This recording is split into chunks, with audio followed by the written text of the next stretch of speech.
இன்றே டவுன்லோட் செய்து உங்கள் ஃபேவரட் ஷோக்களை என்ஜாய் பண்ணுங்க. மற்றவங்க குழந்தைக்கு ஹெல்ப் பண்றதெல்லாம் ஓகே தான், ஆனா அப்பாங்கிறது பெரிய பொறுப்பு. அதை பத்தி நீங்க யோசிக்கிறீங்களான்னு எனக்கு தெரியல. பட் என்னை பொறுத்த வரைக்கும் இது ஒரு தேவையில்லாத விஷயம். நீங்க என்ன சொல்ல வரீங்கன்னு எனக்கு புரியுது சுதாகர். ஆனா நீங்க கேட்குற கேள்விக்கான எல்லா விளக்கத்தையும் நான் ஏற்கனவே உங்களுக்கு கொடுத்துட்டேன். தெரிஞ்ச விஷயத்த மறுபடியும் உங்களுக்கு சொல்லணுமான்னு யோசிக்கிறேன். சரி, நீங்க அந்த குழந்தைங்க மேல இருக்கிற அக்கறையிலையும் அவங்க இப்ப இருக்கிற நிலைமையையும் பார்த்து இப்படி ஒரு முடிவு எடுத்திருக்கீங்க.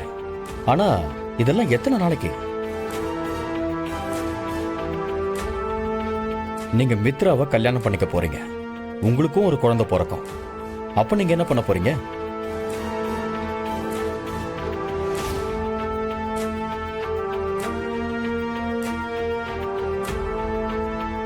ஒரு அண்ணனா நீங்க மித்ராக்காக யோசிக்கிறதுல எந்த தப்பும் இல்லை.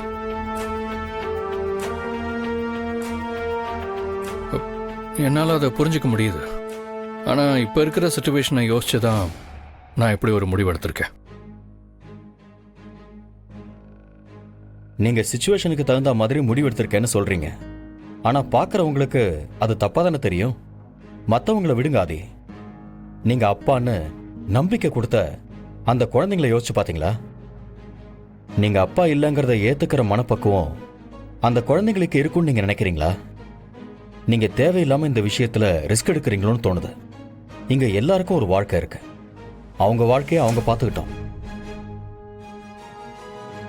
ஹெல்ப் பண்ணலாம், சப்போர்ட்டா இருக்கலாம், எல்லாம் ஓகே தான். ஆனா அப்பாவா இருக்கிறேன்னு சொல்றதெல்லாம் சரியா வராது.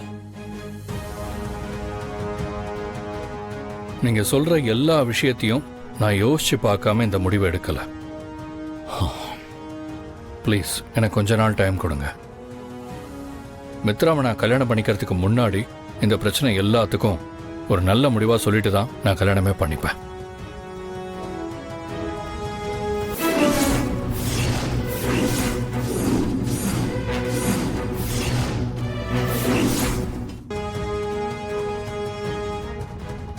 நான் பாரதியோட ஹஸ்பண்டை சீக்கிரமா தேடி கண்டுபிடிக்க போறேன். எந்த பிரச்சனையா இருந்தாலும் அதை பேசி சரி பண்ணியே ஆகணும். பாரதியோட புருஷனே இவர்தானே தெரியாம பேசிட்டு இருக்காரு. அப்படின்னா ஹாஸ்பிட்டல்ல வந்தது ஒண்ணுமே புரியலையே. மித்ரா, நான் உன்னை கல்யாணம் பண்ணிக்க போறப்போ பாரதியும் அவங்க குடும்பமும் ஒன்னா இருப்பாங்க.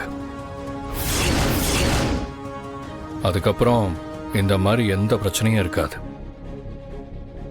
மித்ரா, நீ என்ன நம்புறல்ல? நம்புறேன் ஆதி. சரி, இப்போ எல்லாம் ஓகே தானே? டைம் ஆச்சு, போய் தூங்குங்க. நானும் கொஞ்சம் டயர்டாக இருக்கேன். Good night. சரி, குட் நைட். சரி, வா மித்ரா.